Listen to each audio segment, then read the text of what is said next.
مانسیرا بر کی طرف پورے ملک میں یوم یکجہتی کشمیر بھرپور طریقے سے منایا گیا۔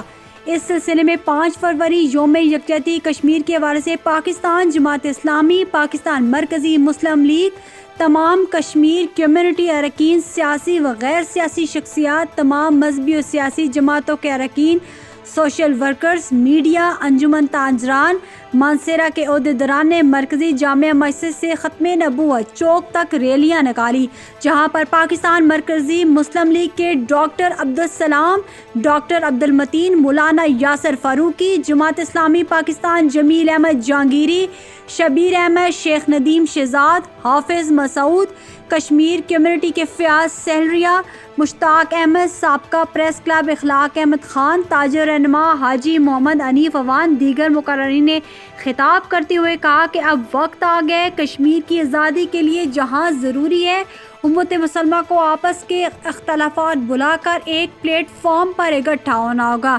جس وقت فریضہ جذبے میں فلسفے کو سمجھ جائیں گے وہ دن کفار پر باری ہوگا۔ مقررین نے کہا کہ ہم غیر غیور اور بہادر کشمیری بھائیوں کے ساتھ شانہ بشانہ کھڑے ہیں۔ انہوں نے کہا کہ وہ وقت دور نہیں جب کشمیر بھارت کے قبضے سے آزاد ہوگا۔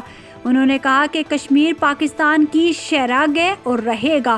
انہوں نے کہا کشمیر کی آزادی تک ہم چین سے نہیں بیٹھیں گے۔ ریلیاں کے موقع پر شرکاء کے ہاتھوں میں پینا فلیکس اور پلے کارڈز بھی اٹھا رہے تھے جن پر کشمیر بنے گا، پاکستان، پاکستان زندہ باد اور دیگر درج تھے۔